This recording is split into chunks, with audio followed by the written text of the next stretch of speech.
Are you fed up with everyone and everything? Do you just want to screw off to the woods? Well, today, that's what we're talking about.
Good morning, Drakars. It is a beautiful, sunny, cool, breezy morning here in Las Vegas, Nevada, in the Nevada Low Desert. I am Mike Steele. As you can probably see, my beard and my hair are growing. It's getting longer and more grizzled, more grizzly-like, if you will. However, maybe there's a reason for it. Why am I growing out my beard and my hair?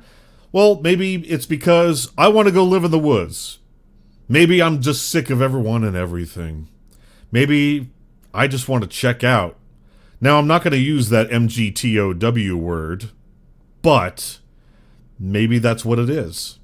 We'll talk about that here today, and here to join me are the Drakars. Good morning, gentlemen. Easy there, Grizzly Adams.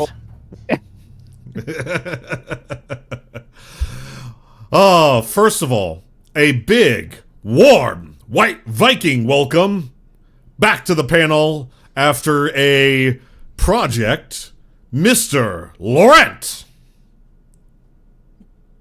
You gonna unmute and say hi to the people here? Come on, man. Professional podcaster.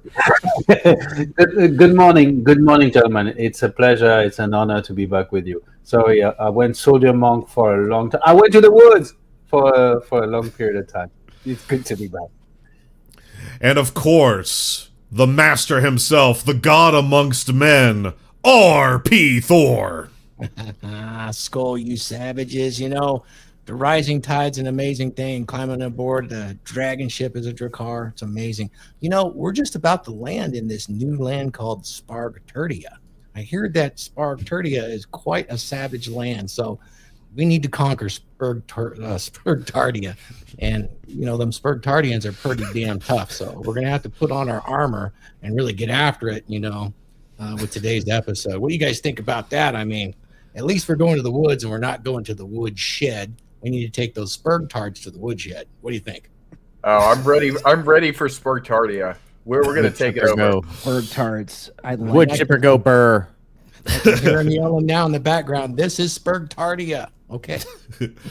And of course, the man, the myth himself, who is closest to living in the woods, and we'll get to that later in the show, Mr. Come On Man podcast himself, Paul Bauer.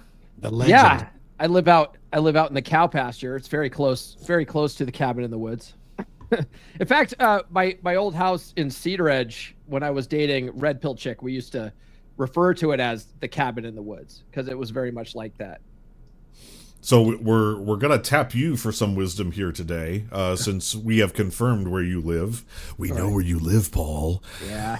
And now, Viking Paradigm doesn't quite live in the woods, but his brain and his soul definitely do. Good morning.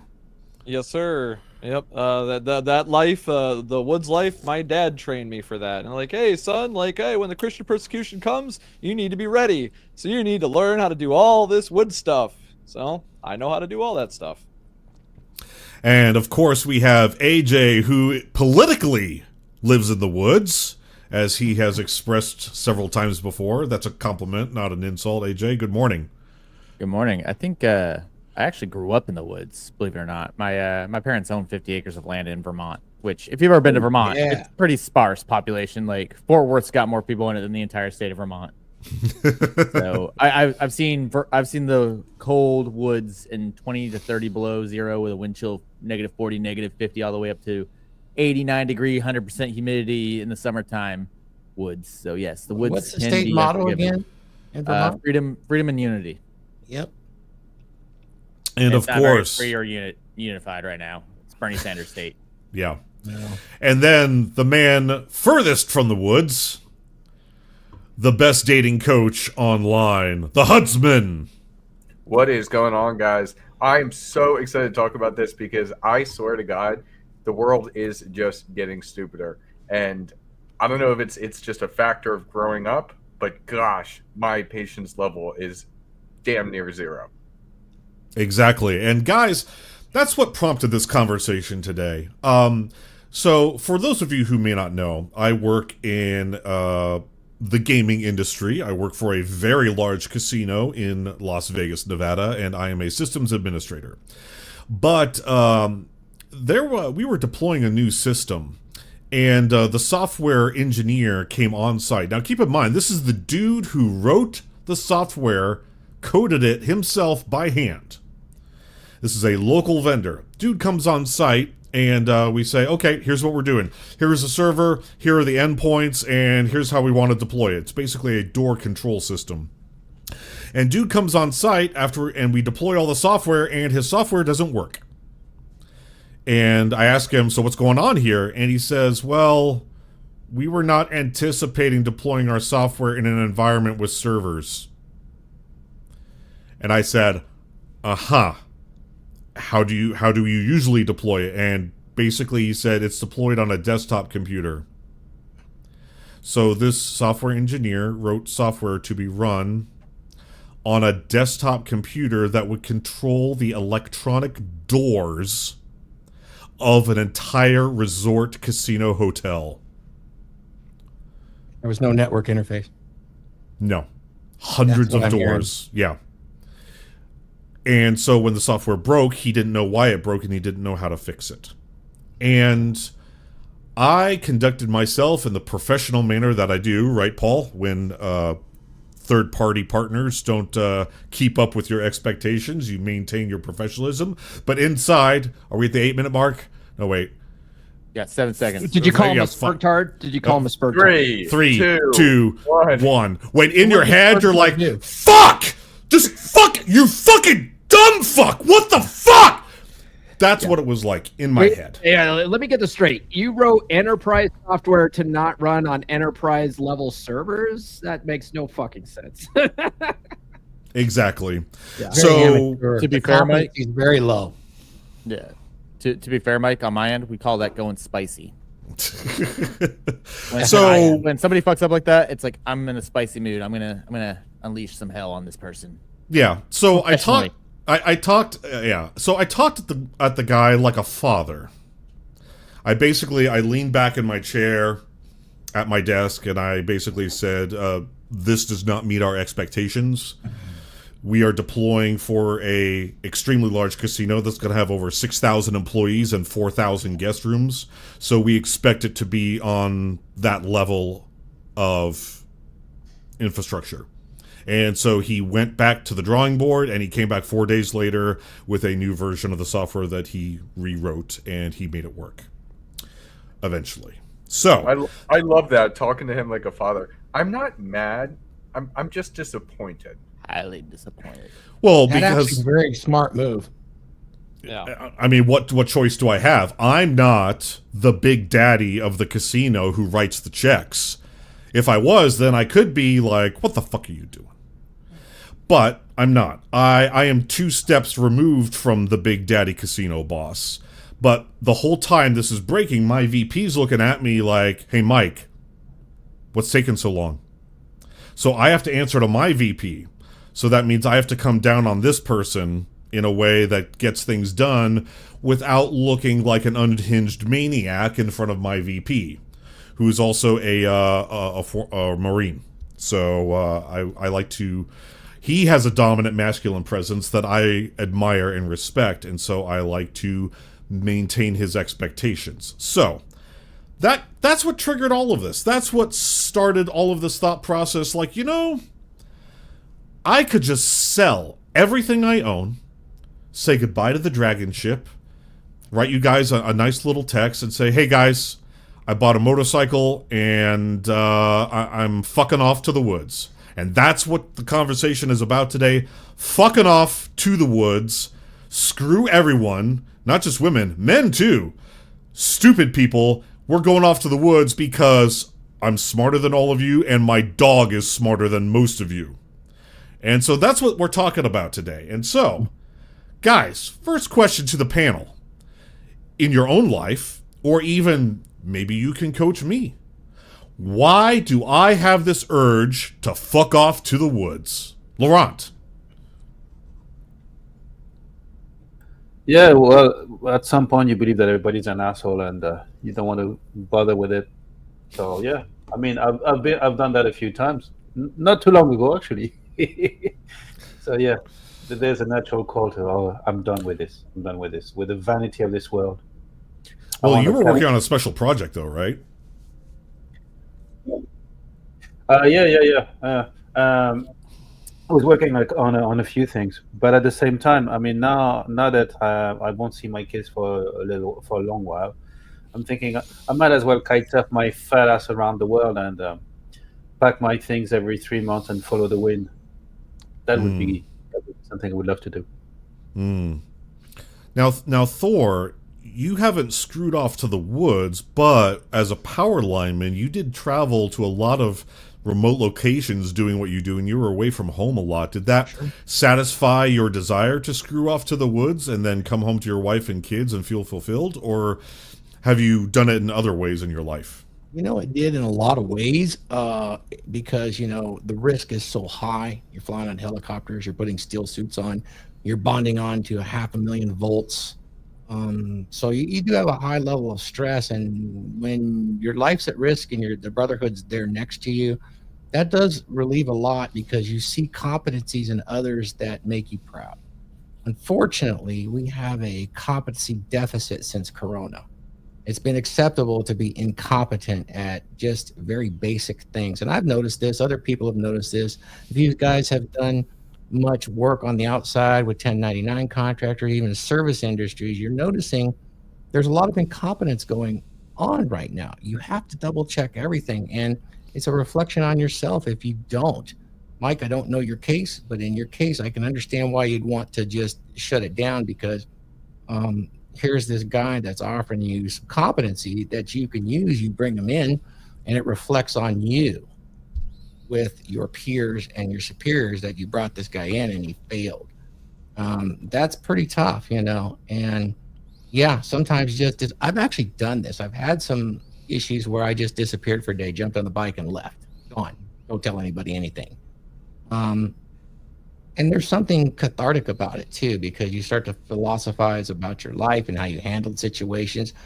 I mean, some guys are going to use it to the extreme and they end up with mental issues they can't let go of. They perseverate on things they worry about. But in some cases, if you actually have a task list, you can go over in your head, you can escape, get some peace.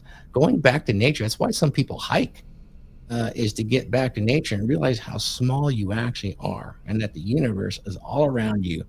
And there's bigger things for you to worry about than the problems in your own life and trying to run away from them. It's very natural to want to run away from some of our issues instead of face them head on. A reset is good, but unless you run away and take action, I would recommend if you do go to the woods, you're constantly taking actions. If you're running away from the woods to get away from problems and you're not taking actions, you're not really doing anything but hiding. So be very cautious with how you approach it. I'd grab the complete works of Friedrich Nietzsche when I run into the woods. That would be very useful for you to start with. Now, specifically today, we're talking about a single man. Obviously, unless your woman and your family are on your program to go wherever you lead them. I think today we're talking as a single man screwing off to the woods today for the show. So I do want to bring that in frame, unless your woman comes to you and says, babe, shit's getting real. I think we need to fuck off to the woods as a family. That's a different conversation, because now you're providing for a woman and providing for possibly children. It gets a lot more complicated. But yeah, for today, we're talking about just as a single man, and you don't answer to anyone. I'm really glad you brought that up, because even being married for many, many years, there is still amount of maintenance you have to do with the LTR to keep it in a really good shape. And in some cases, I am not going to shy away from the fact that you need to just look up, look around, and say, see ya, and jump on that bike and be gone for a day or two. No contact. There are circumstances where that will pay you back dividends, not just because it's you, it's because of the circumstance and it's the behaviors and expectations. That is a tool in your toolbox. Now, Paul, of the entire panel, I would say you are the closest to living alone in the woods. Your children, you share custody with your children. And Nurse Chick only stays with you, was it 1 week every 2 weeks? So you live in your house out in the cow pasture by yourself. You're the closest to accomplishing this. Was this intentional or happenstance, just the way the path your life took? Yeah, it wasn't intentional. Not at all. My if you guys know my Batman origin story, what happened was a part of my now ex-wife's exit strategy was to move closer to family by moving back to Colorado. We were living in Escondido, California. We had a house there. So we sold that, moved here to Cedar Edge, where my parents are, because she wanted to move back to Colorado to be closer to family. And I was also going to be closer to family too. So I was like, yeah, that sounds good. I think the best way to get us into Colorado is for me to start working remotely. We move our stuff into my parents' barn and stay with them while we look for a house in Denver. That was the original plan. That was my plan. But her plan was get the fuck out, right? So she waited around until the new year to file for divorce. That was she waited till January 2014 to file, because there was a new alimony law that was kicking in. She was being very strategic about it. But she filed for divorce in Delta County here, and then she took the kids and ran to Denver. Right. So then it was a whole thing of me trying to convince her to move back here so that we could finish the court case. And but basically, we're stuck here now. We're stuck out here in the middle of fucking nowhere, because if any of us wants to move, the person that moves has to give up custody, and neither of us want to give up custody. So she got remarried a couple of years ago, and her new husband didn't want to move out here. I mean, because it's literally the middle of fucking nowhere. And he had a union job in Denver, but because she didn't want to give up custody, she had to convince him to move out here. So now he lives out here, and I think there's a lot of resentment there. Not my problem, but we're both essentially stuck here until the kids both move out and go off to college. My daughter's already off at college, but my son still has 4 years left. So we're stuck here for at least 4 years. So yeah, it wasn't intentional. It just happens to be where it is. But the thing is that I fucking love it. There it is. I love it because I actually grew up in rural Colorado on the eastern slope of Colorado, but I grew up in a town called Conifer, that's in the middle of nowhere too. And that really was in the woods. My parents had a house on a hill, on a mountaintop called Hilldale Pines. That was the community. And, I spent my childhood running through the woods, climbing rocks, building tree forts, playing Ninja, Indiana Jones, all that kind of stuff. I fucking loved it. It was an hour to get to Denver. And so living in the city wasn't really a normal thing for me until I joined the Navy and ended up, living in San Diego for a long time.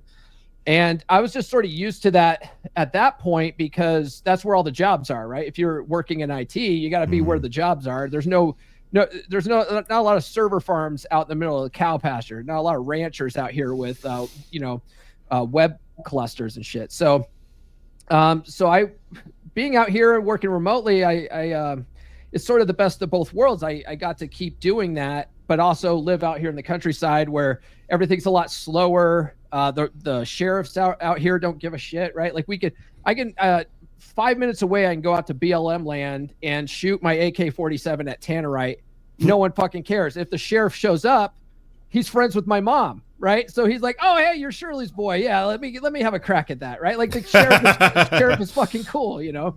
So, yeah, it's just a different lifestyle out here. So I really like it. I think even when my kids do move out, I'm sure my ex-wife and her new husband, if they're still together, they're having marriage problems. Funny. But I'm sure she's going to, move back to more of a, bigger city. They're probably going to move to Denver or Salt Lake City. And I'm like, yeah, I'm going to stay out here on the Western Slope. I love it out here.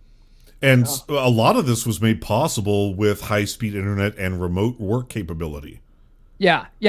When I first moved out here, we didn't have great internet. My parents had this site-to-site wireless internet, which was kind of shoddy. On a snowstorm day, the internet would cut in and out. It was awful. But then they got cable, and cable was a little bit better. But even that service out here wasn't great. But maybe 7 years ago, we got fiber internet out here in the cow pasture. So I have 100 megs up and down fiber to my house. It's pretty good connection. So let me ask you this, Paul, then, since we're in the same industry. Why do I have this urge to go live alone in the woods, and why do other men have this urge?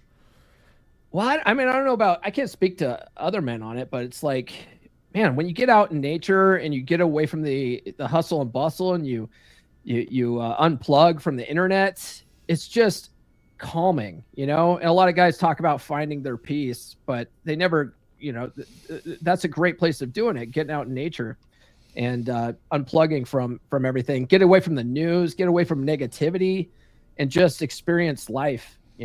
I think that's probably why it sort of harkens back to our roots. Okay. So Viking, you said your dad taught you quite a bit, and we'll actually get to that later when we take this literally. But what's up with this urge that I'm having, that maybe some viewers are having, and maybe a lot of men out there having? Is it the election, or is it just kind of everything put together? Where's this coming from? Well, I think it has to do with, it's a bit of a combo effect. So one part is just the, masculine intolerance to bullshit, right? So, as men, when you have high testosterone, you're going to be less tolerant to fuckery. That's one of the reasons why they typically want guys to not be so amped up, because there is a toxic side of that where, the roid rage guy is the extreme example. The guy that's got his hormones all fucked up and he's super jacked up to the point where he's gone psychotic, and that's what everybody's afraid of. Why? But the thing is that that's going to make you more aggressive and not want to deal with it. But there's another factor involved. Like you're actually proving a talking point that I've talked about previously. And I stress this out to a lot of people, is that you need to go outside and touch grass, preferably at least once a week, at the minimum once a month, right? So a lot of people don't understand why that is, because we do need to go outside. It's a sensory reset. It's a mind reset. And people know that, but they don't understand how much that actually impacts your mental health. And the way that I explain this to people, even though I'm not a scientist, I'm not a doctor, so I can't put this in real science terms, but what I suspect, I'm just a regular guy, is that because we have mammal brains, right? What our ancestors, lived in underground burrows. What happens to an animal that gets caved in on? Well, they just run back and forth and try to dig their way out. And if they can't dig their way out, they stress out and they basically slowly die, right? So when you're in a job and you're going from your home to your work to home to work, back and forth, the monotony tends to set in, and it starts to make you feel trapped, even if you're not trapped. Why? Because you don't do anything else. You don't do anything. Even the people stuck in their room, the shut-ins and whatnot, the basement dwellers that they talk about, that's what they're stuck in. They get stuck in that depressive state of mind, and they wonder why. It's because you're isolating yourself. You put yourself in solitary confinement, and even though you got outside stimulus, you need to get out. You need to escape. And that is the urge to go to the woods, in my opinion, is you understanding that I need to break up this bullshit and go out exploring. That's another factor. That's the compound effect adding up, is it's got also to do with that urge to explore. The same way that a woman, your number one cardinal sin a man can do is be boring in a relationship. That's why, because stagnation, monotony, that's, if you're not progressing, you're regressing. Shout out to Myron for that quote. And that is truer than most people really understand. You have to be doing stuff. And if you're not creating, you're destroying. Shout out to Zuby for that quote. Mike, would you, I'm sorry, Mike, would you consider a structured hero's journey as instead of running to the woods? What I mean by structured hero's journey, and I think this is really useful, and I'll use the example of travel.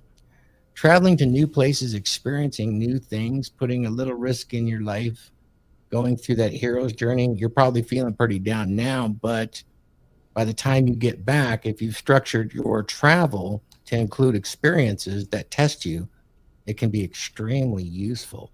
I didn't realize, but this happened to me when I graduated high school at 16. My father sent me to Europe for 3 months, 17 different countries. And I ran out of money 2 weeks before I came home. And that was very eye-opening. Very, very eye-opening. That was quite a journey. And it wasn't fun, but it was good. Very good for me. Yeah. We're going to cover that here in a minute. I'm sorry. I didn't mean to jump ahead. It's okay. It's okay. We are going to get to that. Like, is this a literal thing, or can I do something metaphorical to address this urge? AJ, so where's this urge coming from? Now, you kind of fucked off to the woods politically, because I remember you fucked off to the woods multiple ways. Yeah, you mentioned you refused to vote for anyone in this last election. Yes, that's because for the election, and I'm going to use the word that we all hate. I felt like none of the mainstream candidates represented me, so that's why I voted for myself. Yep. Whether it was the two big ones or the Greens or the Libertarians, and I am a card-carrying Libertarian, and I was not impressed with their choice. But I think one thing that comes close to home for us guys in this space when we're talking about fucking off and going to the woods is we see a lot of men get out of their codependence, and we help coach a lot of men out of their codependence. And guys like myself, I'll use myself as an example here, we swing that pendulum so far the other direction that we become semi-counter-dependent instead of interdependent. And I'm not gonna lie, I prefer my counter-dependence. Like, the only thing I need right now is just for company is my dog. So I think a lot of guys just shift way over to the other side and say, you know what, screw it, it's not worth it. I'm gonna go true MGTOW, not this fucking black pill bastardized version of MGTOW. Like, I still go out and date, I still try to see people, I still try to socialize, but I prefer being by myself in my little fortress of solitude. Thank you, Vince. And yeah, that's all I got about that so far. Would you say a dog is preferable to a bear? Well, if you want to go down the evolutionary track, both are caniforms. So a dog and a bear are cousins. So not much difference between them. Yeah, and I actually want to say something about that too, because the comment, the joke before is that my dog is probably smarter than you. That's actually facts, because domesticated dogs, they're smart enough to, they will ask the most competent human typically around them that's helped them before, they will lock onto that. And unlike wolves, when tested, if they run into a problem they can't solve, they will actually look to a human because they know humans are smarter than them, and that makes them smarter already than most humans. Is because a lot of humans, when they get in trouble, they don't ask somebody, especially anybody reliable, for help. They just fuck off and lose. Well, it's like 5 minutes ago. Have you seen any of the dogs that have the buttons? They've had some of those dogs that have vocabularies of 300 words. It's freaking amazing that some of these owners have conversations with their dogs. Yeah, it was like 5 minutes ago. I put in the back chat that, hey, I had to let Code out because she was giving me her wine. She gives a wine for either she wants to eat or go outside. But if she starts doing a little dance with that wine, it's like, oh, she needs to go poo. Need to go let her run. If you don't know, they make buttons with words, and words you can program. And the dogs can use their paws or nose. And when they learn these, they can actually form a rudimentary sentence with them. And if just look at it on YouTube, it's pretty freaking amazing how smart these little tiny brains actually are. Hold on. But do you guys know about the dogs that drive? Yeah. Most dogs love to go on walks. Some enjoy a good swim. These dogs prefer to go for a drive. Meet Porter and Monty. who successfully passed their driving test on live TV into the world's first driving dog. Isn't that insane? Thor, can you imagine Wilbur driving the Cyber Beast? Wilbur Well, is a 4-pound war dog. Well, let's get back on topic here, guys. So Huds, where do you? Dude, I wanted to talk about driving dogs. What? We got a lot to get through today, guys. Okay, we really do. Nuke Okay. flew. He was a pilot. But Huds, so you, like me, you're a city slicker. You live pretty far from the woods. So where do you think this urge comes from? Well, the urge comes from I call it like the second red pill rage. That first red pill rage is really just it's because we're studying social dynamics, right? The first red pill rage occurs when you realize how women really interact. The second red pill rage, which is what I believe you're going through right now, and I'm kind of towards the other side of, but I think I'm actively going through, is that red pill rage of just society as a whole and the way that people interact. So, for example, I've been dealing with so many problems with this apartment complex, and that's right. Yeah, and I have since I very first moved in. I had an issue with cockroaches due to apartments down the hall that were just left to. Oh my God! I've seen videos from the exterminator. It's unbelievable. I've had to deal with mice. I had to deal with that flooding. Like, so for example, part of that issue when the mirror fell, some of the glass went in the toilet and it went right down the drain. And what that was causing is that when you would flush, it would make the sink shoot up water. And they tried it once, it didn't happen. So they were just like, oh, it's just good to go. And then I had to literally take a video of it and go down and yell at the property manager, dude, see, it's happening. Your team is lying to you. And then he's finally like, oh, okay. He acts, dude, he's such a, just what like a lot of women do, where it's a lot of deflecting. And it's just so frustrating. And like, then why do you care so much? Yeah, and it's like, dude, this is my place of living. And I explained to him, because I had a normal conversation with him before. He has a 2-year-old son. And I said to him, look, put yourself in my shoes. If your son was in my situation and that fell on him, how would you feel? Because you put a hazard in here.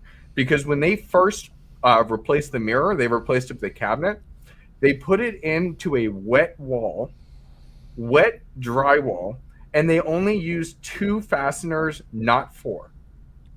So they're not putting it into a stud. They're using fasteners instead, but they half-assed the job. So it's either they just don't know what they're doing, or he was intentionally trying to, like the guy was intentionally trying to set up another trap to fall. Because it did. It fell that night. And I'm just like, dude, what are you talking about? And he's like, my team said that they installed everything correctly. I'm not sure what happened. And I'm like, I'm showing you pictures of what happened. You can see there's 2 fasteners here and there's none on the bottom. No wonder it fell off. Like, what are you talking about? And it's been. But they said. Yeah, and it's like, dude, you're fighting against me, who's been nothing but honest with you, and it has proven time and time again, disproving any lie that's going on. When are you start going to believe me, and when are you start going to actually do your job? That's what's so confusing about it, because he's like, I get paid very well, okay? He probably gets paid very well as the property manager for such a large complex. So you are wasting probably over $100, maybe $200 an hour just dealing with this with me. And it's now been 3 weeks and we are not done. And I'm like, why the hell can't you just do what you're supposed to do the first time and then we move on? And I've just noticed that more and more. You know, it's really interesting that there was a huge culture shift when I joined my company, because there's, I guess, the Canadian, the French mindset is much more relaxed. It's much more like go with the flow, like let people live the life that they want to live. And that kind of helped me see it better, because I guess before I couldn't understand why I was getting so frustrated. I mean, I have every right to get frustrated, but I couldn't understand why I was getting so frustrated, why I wasn't like getting exactly what I needed to do, and why things weren't being done efficiently. But that was a mindset shift that I had as well, because when I entered the workforce, young and eager guy, every time there's a problem, I want to solve it immediately. And what I've learned is that you can't solve everything immediately.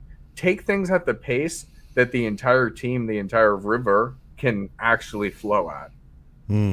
So all of this shit happening to you just again and again and again, over and over, did you come close to a point where you're just like, fuck all y'all, I'm dumping my lease and I'm gonna ghost and I'm gonna go to the woods? Well, no, not going to the woods, but I did have, like with a previous property manager, I did have an agreement which had me rent locked with the ability to leave whenever I want without penalty. But I've had 4 property managers since I've been here, and it was only until this last guy who, dude, he looks like he's straight out of a Bravo fucking TV show. Both him and his assistant are like that, and they talk like that. They talk over you. They don't listen. It's unbelievable. But goddamn, yeah, I had myself in a really good spot until this guy came in. And unfortunately, we couldn't find a place in time to just zip on out of here in that short period of time. So I'm locked in for another year, and it's hard. It's hard dealing with these types of people. I don't want to live here anymore. I just want to live in a place I'm respected. So for me, a basic suburb is totally fine. A smaller town is totally fine. I'm never going to go into Center City, Philadelphia. I'm not going to live there. I'm not going to deal with the hustle and bustle. And, also during my experience in this evolution, I also work completely remote. So I can go anywhere in the world. And that is fantastic. And it was so freeing. And it really made me realize how much nonsense goes on day to day when I'm not actually driving on the road all the time anymore, or interacting with a bunch of random people all the time anymore. Because then when I start to interact with people again, when I go out and do things, I see that a lot more. I'm like, holy shit, like this person's completely off the wall. Like I can't tell you how glad I am that I don't have to drive around Philadelphia to go to work anymore, because there's so much nonsense that goes on. There are places where you'd be really well respected, for sure. I mean, I can think of California is a hard place to find that, but I suppose for you, Huds, West Hollywood would work. Okay. It's interesting. I honestly, like, I know this sounds crazy to you guys. I've honestly thought about starting my family up in Canada. Oh, Just because of the way that I love the people. I love the mindset. I'd have to balance some things out and definitely do more research, but I've really thought about that, because I also like colder weather and I like snow. You see the new law that just passed 51st up in state, Canada? right? What's the new law, AJ? They just banned another 342 weapons, and they're shipping those weapons they confiscate to Ukraine. So your deagle's gonna be in some Ukrainian child's hand trying to hold off the Russians. The 51st state. I'm not shitting you. Canada's shipping confiscated weapons to Ukraine. That's insanity. Yeah, if you do move one day, you need to wait for a new prime minister. Maybe Pierre will get elected, and we'll see what happens. Have you guys seen any of the memes that the Trump voice has been used with now? I guess they must have a good AI. Oh, dude, the Pretty AIs are wild. insane. I'm watching a whole Dungeons and Dragons campaign with Donald Trump as the main character, No, with Joe Rogan as the DM. I mean, I first heard it, and it was pretty damn good. I mean, it's like Trump's voice comes out and says, "Yes, we will legalize trenbolone and all performance-enhancing drugs over the counter." It's like, we're Americans. Well, so the next few points, I'm actually going to bundle them up here. But before I do, we have some support from our viewers that definitely must be addressed here. And so, first of all, Siege D with the $2 super chats. Let's see, it looks like chopping wood, power lineman, build muscles, and build a fire. Burn it all down. Build Burn a 'em fire. all. What is it? Just fire. It looks or like maybe- an axe, lightning, muscle, fire. Yeah, power lineman builds muscle. Yes, exactly. And we're gonna get to that later. Here, let's give him the Odin horn here.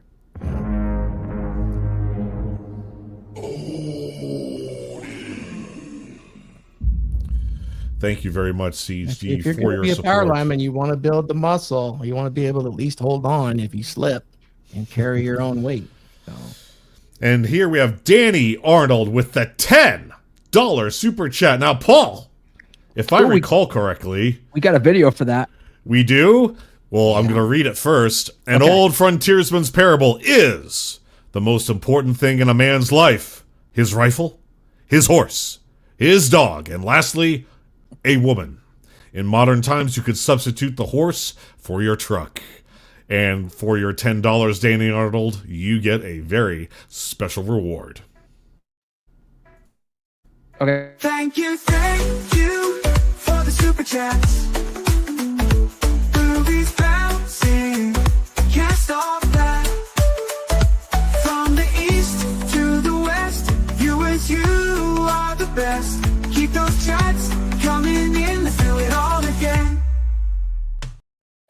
God bless him. That Asian again. Ooh, I am weak for that Asian girl at the end. Quit She's zipping. got tattoos though. How can you? We already had this conversation in beer club. I'm a DGen. Give me that big piece of the underboob and I'm fine. Yeah. So guys, I'm gonna bundle these next ones up into just one big talking point, because in the second half of the show we're gonna get literal.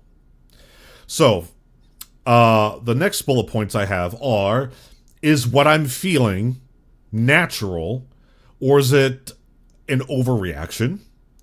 Bundled with, do I literally want to do this, or do I just want to be left alone? Like, can I live in the city and be left alone? Combined with, why is everyone stupid except me? And of course, let's take a step back and see if we can resolve these emotions with a dominant masculine presence. So we're going to go in reverse now, Huds. Talk about any of that you want to. Sure. Yeah, no, it's where it's all stemming from is growth. You are growing and you're hitting a growing pain that I think is natural to hit, but I also think a lot of people don't ever hit it. A lot of people stay like far below this, I guess, level of consciousness. And as you're continuing to progress, now that you're seeing everything with a clear lens, it is frustrating. So I know even for myself, I've kind of created my own world where, yes, I work remotely. I do some of the streaming stuff. I do my coaching. My girlfriend says to me now a lot of the same stuff as well. Like, when did everybody become so stupid? Like, it's just so frustrating because I'm helping elevate her level of consciousness as well. I almost think, and I don't know if you guys are familiar with those levels of consciousness, but essentially I think it's like the pass-through stage of one of the levels is what's causing this discomfort and frustration. I think that, yes, you're overreacting by saying just like go to the woods and like fuck off. You can create an environment, as I'm doing mostly myself, where I don't have to deal with the nonsense. The only nonsense I have to deal with, unfortunately, is this new property manager coming in, and that's a fairly recent uncontrollable that I couldn't do anything about. Outside of that, I don't really run into issues, and I don't have the urge to run away because I can choose how much I want to interact and not interact with the rest of society. So you can sequester yourself almost at will whenever you need to get away from their stupidity. Yeah, it's absolutely fantastic not having to, I do miss some of the going to office types of things. Like, it was always an adventure for me with my last job, just because it was far away. It was a fun drive. And it was just really interesting people. It's just center of Pennsylvania, so you get a different breed out there. But it's so nice not having to do that. Like, I pick and choose the meetings I'm having each day. I pick and choose the people that I'm interacting with for the most part. It's so much better. Like, actually taking control of your life to avoid that stupidity. Like, if you're not happy at your job because a lot of the people you work with are complete idiots, well, then just switch your job. And once you switch your job, things can get better. You know, just be the master of your own destiny. But Huds, what if I live in a town and the job I work is the only job there is? Well, that's obviously not true. We all know that. Well, no, I don't mean me. I'm speaking for somebody out there complaining. No, I understand that, but there's always opportunity. Like, I find this so dumb because it's so easy to get a customer service job for a respectable company or like a mid-sized company, even so to say, and you can get at least like a $50,000 a year salary. Like, what? Just do that. Maybe you don't want to do customer service. Maybe you don't want that industry, but just do that, and now you're completely remote. Like, it's that simple. And I just don't understand why people complain about not being just automatically handed something when they don't even know what they want to be handed. They just want to complain. Yeah, a lot of people don't want solutions. They just want to bitch and moan. Right. Yeah, and you're dealing with that a lot, Paul. So since you spoke up, Paul, that means you get to be next. Any of those points I talked about, like, can we solve this with a dominant masculine presence? Can we do something metaphorical to alleviate this urge to do it literally? What can we do here? Well, everything can be solved with a dominant masculine presence. We all know that. That's why we have all the books, right? Right. Can it be solved? I mean, like, what is it that you're really trying to do, right? A lot of the times, you know, a lot of the MGTOW guys have this mindset too, right? Like, life's just not good. I'm going to take my ball and go home, and I'm going to, you know, fuck off and yeah. So how do I get the satisfaction of screwing off to the woods without literally doing it? Right. So they don't actually even do that, right? Like, it would almost be better if these bastards would do that, but they don't. If they were truly wanting to go their own way, they would go live off in the woods somewhere, and, you know, but they're not. They're in the comments shitting in, you know, on whatever. You talk about, like, hey, how to get better with women, and they're in the comments like, the juice isn't worth the squeeze, and I'm so much happier now that I'm single. Are you really? Because if you were really happier, you wouldn't be in my comments trying to convince me, you know, or at least convince yourself. So I think a lot of that's cope, you know. It really is cope. I don't think it's really solving anything. But really getting to the root cause of your problem, like, how do you handle people better? You know, if you don't like the way people act, try to look at how you're reacting to them. You know, a lot of the problems in relationships is because guys don't know, they're reacting and not responding. They're sort of, everything's coming from their own emotions, and they have no emotional control. And that brings us back to having a dominant masculine presence, working on your frame. If you have a good frame, you're not so you're not so controlled by your emotions. You know, you're more in control of your emotions, and you're able to respond to things a little more rationally. So I think the answer is having more of a dominant masculine presence. Okay. Now, AJ, what are your thoughts on some of those things? Oh, I agree with what Paul was saying. If you're in his comments and you're saying that you're better off single, but you're in his comments, you're probably not actually happy. Like, I can legitimately say I'm not in Paul's comments.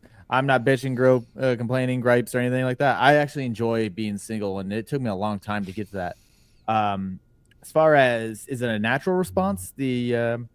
Wanted to go fuck off and go to the woods? Yeah, I'd say it's part of the flight response, because we live in a civilized culture now that the fight side of fight and flight and freeze / fawn, whatever the four is, it used to be just the two, flight and fight. The fight side is not conducive to living in a civilized environment anymore. So instead of getting in trouble by fighting your way out of there, it's just sometimes better just to bug out and leave. Like, actually, a good example would be this weekend, 3 years ago today. It was a Saturday. I call it the Rule Zero lawn mowing incident. I came home from Black Rifle Coffee because I have one up the road from my house with a coffee for me and my ex. She wanted to rake the leaves or rake up the leaves that we had on the lawn. I'm like, she's like, you want to do it right now? I'm like, no, I'm going to watch Rule Zero. She does the whole, and kind of guilt trip me. This is like when I finally reached the point of being apathetic to the relationship. I didn't care anymore whether it lasted or didn't. So we end up going out there. I end up using the lawnmower to rake up the leaves because it was actually a little bit more efficient. It became fun. She got all upset with me for having the fun. Later on that night, we had some friends over. We had a huge fight. Well, we were outside in front and she was on the porch. I end up calling her out for what she was doing with the gaslighting. She gets all flustered because of her mental condition, starts charging me. I slam the door shut. She runs into the door. I end up saying, fuck it. Fuck my friends. I'm going to go get a hotel room for the night. So. Oh, okay. And that's the end. That's the end of that story. That's him going to the woods. Yeah, I'm like, fuck this. I'm not going to jail over this little fucking 90-pound psychopath. So, Power to walk away. I also kind of want to. It's Take one it of the back. best tools you have. I want to sprinkle a little extra onto this too, right? A lot of our thought processes on this is because we have a negative mindset about whatever's going on. You have a negative mindset about dealing with people that you work with. You have a negative mindset about whatever. And I happen to notice this recently in myself. I don't have a negative mindset, but I'm DMing guys on a daily basis, right? I'm constantly in DM conversations with guys for my coaching business. I'm trying to talk to potential leads and see if I can get breakthrough calls, right? So I'm all day long in conversations. I fucking love it. I have so much fucking fun with texting back and forth with these guys, getting them booked for calls, all that kind of stuff. I like hearing their stories. I like, interacting with them. But sometimes, these guys, they're not answering my questions right. I guess they're misreading it or whatever. I don't get mad at it though. I have fun with it. And then I started thinking about it the other day because I was having a call with one of my date coaching clients, and he looks at that kind of thing like it's a fucking grind, right? Like, oh, getting on the dating apps, having to chat with these chicks, trying to get them to want to go on a date. Jesus fuck. Like, I hate doing this, right? And That's it's where like, the fun is.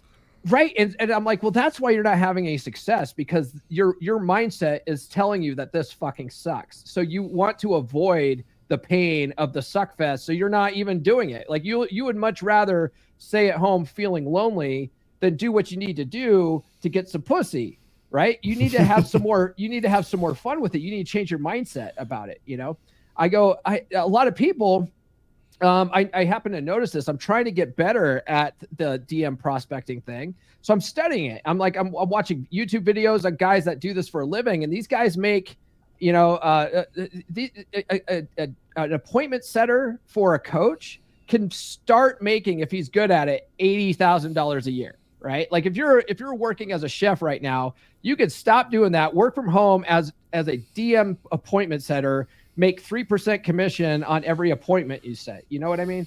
It's if you have fun with it, right? It's like, oh, cool. Not every conversation is going to pan out, but that's okay. Because in the aggregate, you are going to close, say 10% of your conversations. You're eventually at the end of the month going to have so much money, But a lot of people get discouraged by the rejections. And so they start developing a negative mindset about it. And they're like, this is too hard. I guess I'm just going to go back to working in the restaurant business. And they never move forward. They never push past that sort of pain point in the learning process and sucking at first. It's like they're doing so much to avoid the pain that they'll do anything to avoid it, including running off to the woods, apparently. I got one more thing, Mike, real fast with that. And it's going with like the dealing with people and job thing. If you really want to fuck off and go to the woods, but still work a regular job, get into a craft adjacent or a IT adjacent field, such as the one I'm in, and go work night shift. It's fantastic. I see my manager maybe once or twice a month. And nobody wants to work night shift. Yeah, nobody wants to work night shift. You get more money, actually. And then if you're a single dude working night shift, cover the freaking holidays for your married guys, your married coworkers. They will appreciate it. Now, Viking, so since we can't take a hatchet to our coworkers, and so we have to take that hatchet that I think you have right there, right? You have a hatchet. We have to take it to the tree out back instead. What are is this a literal thing that that men need to address? Can they satiate it with a dominant masculine presence? What can some men do? Well, physical activities are a good outlet. Martial arts and chopping wood would be some of those activities. The physical exertion does help stabilize your hormone health. So that's something that helps your mindset. And the root cause of a lot of your discomfort in life, or people's discomfort in general, has to do with their mindset. I've noticed this, like Paul said, your focus basically becomes your reality. Whatever, if you're focused on negativity and you're focused on problems and not being able to, whoa, these problems, how will I ever deal with them? I have to do all this work, I have to make all this money, I have to do all these things, I'll never get to it, it's too much. And the problem is it's a mindset issue. They're not focused on what Thor always says. How do you eat the elephant? One bite at a time, and start with the trunk. That's what a lot of people are lacking, is that when I coach guys, I see a lot of guys, they end up being stuck in kind of a weird version of analysis paralysis, where they're so focused on the negativity, they're like stuck in negativity paralysis, where they're so focused on all the bad stuff. And this comes back to a couple of factors about human psychology, the Dunning-Kruger effect for one. It's a common thing for humans to think that the society is failing and everybody's stupid. When I was growing up, people used to lament that all the time. So for now, like people saying that it just happened now and we were living in idiocracy now, for me, I was already there mentally realizing that we were in an idiocracy. That's how I was raised, though, is to be self-aware and aware of others. And that gave me a unique perspective. So when I'm looking at this stuff, I talk to my elders too, and they told me the same thing. Yeah, common sense never existed. People have always been stupid because humans are arrogant. And that's what it really comes down to, is that you're going to be intolerant of dealing with other humans when your focus is misguided and you're allowing that mental bandwidth to be taken up by negativity. Because your cognitive bias as a human being is negative bias, because you need to avoid the threats. It's like, it's good to know where the sugar and the honey is, right? That's good, but that's not as important as remembering where the snakes and the crocodiles are. So that's the negative cognitive bias that humans have. So this is natural. It's something that we're all going to have to learn to deal with, and how you deal with that's kind of up to you. What do you want? And that comes back to one of the red pill maxims, of the core of all of this: know thyself and get good. And that actually, when you said this has been around for a while, that actually reminds me of something that I learned recently. Have you ever seen those horrific PSAs for children from the 70s? A lot of them came out of the UK post World War II. Basically, the war was over, so that was the big overlooming threat. But now that everyone's at home and we're having the baby boom and everyone's having 8 kids, all of a sudden kids start dying. Well, why are they dying? Because they're doing stupid things. So the UK had this big push in the 60s and 70s to create these PSAs to explain to children not to do dumb shit, and they intentionally made them miniature horror films. Like playing on the tracks, and they would show like a dummy child getting cut in half and bleeding because it got run over by a train. They would show children drinking poison that they found in a barn and then screaming like a demonic scream of death in the middle of the night. They would show children falling into the slurry pit and drowning in liquid shit. And they would show this on television, and this was approved by the British government. And then at the very last one in the series, they would scroll all these names on the screen of all the children that had died from all the dumb things that year, like getting electrocuted because they went into a power relay station and touched one of those relays and exploded, or fell into a slurry pit and died in liquid shit. And they said the name of the child, their full name and their age and everything. Imagine drowning in liquid shit, and your name gets displayed on public television for the whole nation to see. When you say liquid shit, do you mean just diarrhea? Cow shit. Like manure pits. Okay. Slurry pit. Somebody hasn't spent time in the cow pastures. Yeah, so this was a real thing that they did because the child death rate was getting so bad that they had to create these PSAs. They wouldn't have created it if there wasn't a need. So think about that. I mean, yeah, we have videos of people trying to twerk in a power relay station. I'm sure when we get to Thor here in a second. Good. He So, can, Mike, back to your original question. You wanted to ask this if this journey to the woods could be metaphoric. yes. And so since Laurent stepped away, we'll go to you now. Fill us in, Thor. Like, but can this be solved with a masculine talked presence? about with Carl was all really good stuff. Your stuff's really good too, but there is something that's a little. It's very useful. It's in my book, but I'll just go with it as it is. If you can get a little bit of isolation, you're going to do something called an identity inventory. Anybody heard of this? It's kind of like doing a SWOT analysis on yourself. It's going to give you a roadmap per se to take actions on. So what is an identity inventory? Obviously, circumstances brought to you this frustration that you just want to flee. So when you're doing an identity inventory, you can take these circumstances and start to ask yourself, how is my traits and behaviors during these interactions that led to this frustration? And you can do essentially kind of a SWOT analysis, your strengths, weaknesses, observations, and threats. And so you're going to do it with your traits and behaviors. Did I act honorably? How was my self-discipline? Was I a mastery of the subject before I entered this situation? Did I have any foresight into it? Did I act like an inspirational leader here? Or did I back away from my leadership responsibilities? So you're going to go through all of those traits and behaviors and answer that question as part of your inventory. Then you're going to basically invert this and say, where were my weaknesses? And then you're going to list in order where you think you need improvement. And so just doing that exercise, like say, I needed an improvement in my aggression. I'm too aggressive in this conversation. I'm not forgiving enough for people's stupidity. I am a superior man. I operate on a level that they do not. And so I must give these people I'm interacting with some sort of forgiveness as if they were children. You might take that route, but whatever it is, that might be your way to deal with aggressiveness that you're exhibiting. But you can even say, my stoicism was lacking. I was interrupting these people during their service just to offer advice that they did not ask for. And so in a way that's kind of disrespectful of their privacy, right? So you may not have been acting so honorably, or even you might have been a little bit hyper competitive. You can talk about your competitiveness, your aggression, and then what is your appearance? Are you being domineering, or are you just being a dominant masculine presence?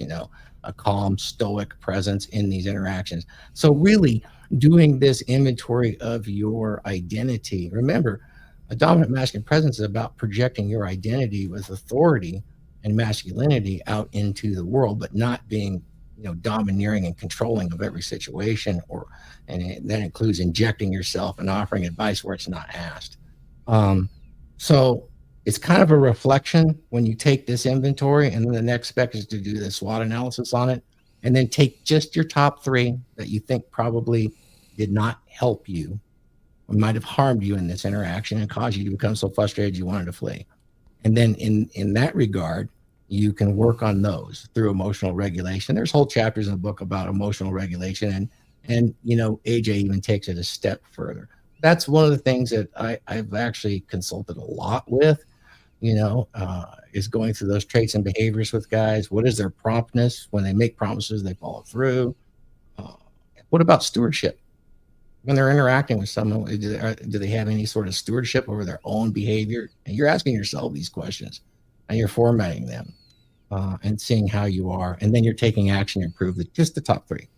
Just by doing that alone is going to improve your future interactions and give you a bit of motivation to move to the next level. And that's a way to go to the woods and self-reflect. What did the monks do when they went to the woods?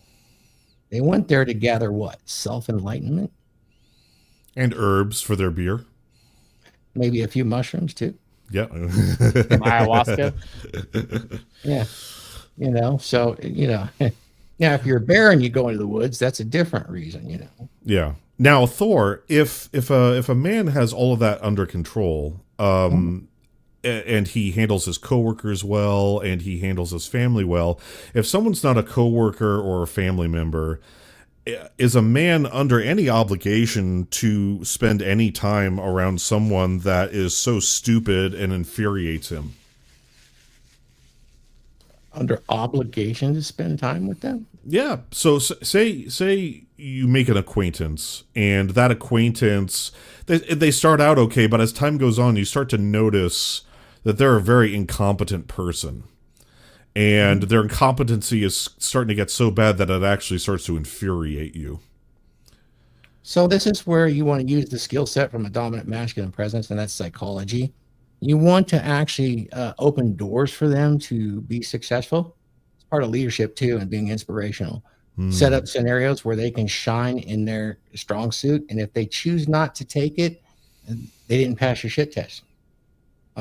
So you want to drop some seeds to see how they respond to you. You're going to have to be very thoughtful about this, but it's just to make sure you're doing your homework on them and they're just not having a bad time in their life.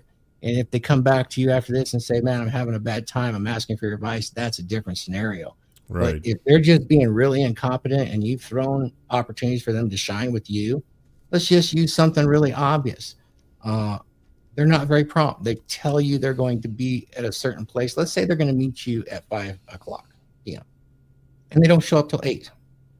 And their excuse is just, oh, I overslept this time, or, oh, my work had me doing this, but they never texted you or did anything to let you know. That's it. That's the kind of stuff I'm talking about. Yep. So that's a one-off. Okay.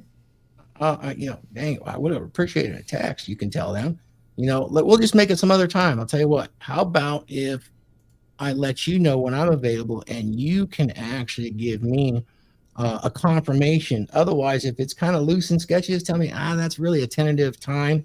That would be good. I won't actually plan anything over it. Great. Now I just gave them the opportunity to shine. Let's say they make it again. You say, hey, I'm going to be available at 10 a.m. to do a podcast. And then this is the second time. And then come about 9 a.m. They say, hey, can we make it 5 p.m. tonight? Shoot, I had another podcast. No, can't do that. Okay, great. Hey, let me know. How about tomorrow? How about tomorrow at 10 a.m.? Sure, let's do 10 a.m. tomorrow.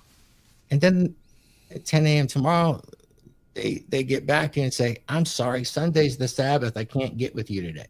Okay, great. And then they're not even thinking ahead and respecting you and giving you the information. Now the medium is the message, They know their Sabbath is on Sunday. Why did they schedule and agree to do something with you on Sunday? Now, I'm just making this shit up, right? But it does happen in real life. Oh, yeah. So what is the next step for you? It's not to get mad. It's not to run a thing. It's just the medium's the message. You shut it down. You're basically out of it. And then when they get back to you a week later and say, hey, let's do a podcast again. It's like, your answer is really simple. Hey, not interested in doing any content at this time. Thanks. You don't have to be a dick. You're done. That's it. The guy burned his own bridge. Kind of like what you said earlier, treat them like a child. Exactly. You don't hate children, but you understand them and you act accordingly. Right. It's one of the reasons I won't shame those whores either. They're still human beings, but to me, they're just, I love humans, but they're relatively children. So if I was a child and I had to do it, how would I handle it? What if it was my child? Am I going to shame them, embarrass them, and shun them? As long as they didn't hurt anybody, no. If it was, if they were going to actually cause some harm or something really bad, it'd be a much more serious conversation. We're just talking about how you might accomplish this, and not get so frustrated and move to the next level. So, okay. And they might as well be children when you're a god amongst men. So. Now, Laurent, you've worked in finance, you've worked in academia. So if I recall correctly, before you were your own boss, you did have to answer to other people. So, what did you do when you had this frustration of other people's incompetence and laziness before you were able to become your own man, travel wherever you wanted, and people were booking you instead of the other way around? I swallowed another yard of shit. That's so simple. I had to put up with a lot. I had to put up with a lot of people's how should I say? When you work with divas, you got to learn to roll with the punches. And one thing about going to the wood, the urge to going to the wood, it made me think about one thing. We have built in us a need to be right. The need to be right often supersedes the imperative to act with integrity. So it's hard. I mean, we want to be right because it's easy. Like we want to be victims because then we don't take responsibility. But then when we act with integrity, we raise our bar, we raise our own bar. So, sorry, there was a long digression. But to come back to your question, how to deal with difficult clients, difficult people, divas, people who are arrogant. Yeah, if it happens all the time, at the end of the day, I just tuned off. It doesn't mean that it didn't have an impact. A lot of guys in our industry are alcoholics or drug addicts or whatnot, or they have vices. Then it happens because we need to cope one way or another. There are healthier ways to cope, though. Healthier ways to cope. And at that time, I didn't know, but now I do. So was there ever go get my beautiful? Go ahead. No, please Sorry? go ahead, sir. The way to cope for me now is to go and get my beautiful smile rectified at the boxing gym. Now, was there ever Laurent, was there ever a time and a place where it was like Wolf of Wall Street, where you were in a big office and there were dudes screwing secretaries doing cocaine in the bathroom? No, unfortunately, cocaine is expensive in Japan. But there were a lot of banging the secretaries. Yeah, it was very liberated on that front. Unfortunately, no, I didn't experience that. It was a generation before me. I wish. I have like some guys were raging alcoholics, hiding bottles or getting drunk in the morning or whatnot. But I didn't. Sorry. Okay, so more Mad Men than Wolf of Wall Street. Okay. Yes. Very Mike, nice. You know what? Wolf of Wall Street, go to Amtrak. Yes. I had Now- a father-in-law work there. Yeah. Now, so guys, so that you don't do cocaine in the bathroom at work, I think a lot of this can be solved, like what Thor was saying, with a dominant masculine presence. And the exercises that he was just talking about are in his book. Have you ever felt like you're fading into the background? Like the world doesn't want you to stand out, to be strong, to be masculine? You're not imagining it. For decades, society has been reshaping the role of men, leaving many feeling lost and disconnected.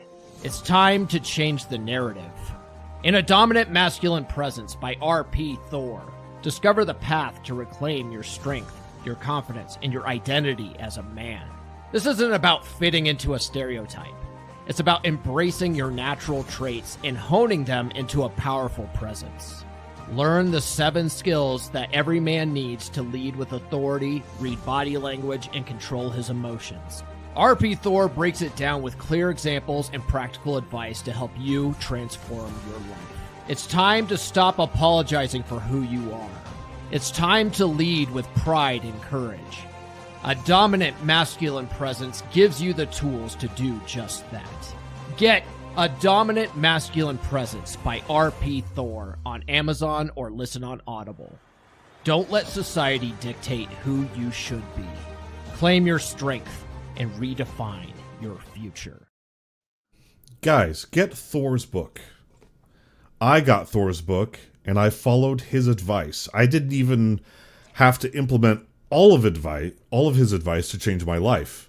Just the section on physical presence and interacting with other people, specifically other men, changed my life.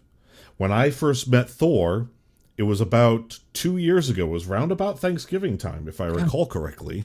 Right. And he came down here with a couple of his colleagues. Glenn was one of them. And we talked about how to interact with other men, especially in a job interview situation. And he taught me in his book and in person how to take up space, how to present myself in a room with other men when interviewing, and importantly, how to shake hands. And so I used all of that. And I used that to get a job at a smelting plant south of me where they melt down gold and silver. And then I used that job to leverage a new position where I am now, the systems administrator of a huge casino. And so just by doing the things that Thor taught me and coached me to do, I elevated my life. And now I'm the happiest I've ever been. I still have a lot of goals to accomplish. Got to own a house. Got to get jacked. I have some discipline issues. But my life is still better than it was than before I met Thor. And so, guys, that's why you need to get his book here. And Proud of you, man. You're going to be great. You're a good leader. thank you. Now, guys, now we're going to have some fun. Because maybe there's a guy in chat. Maybe there's a guy listening. Oh, speaking of chat, almost forgot. Can't forget this. Our man, Wraith Denethor. With the $2. I wish I was with you guys. Well, we wish you were here too.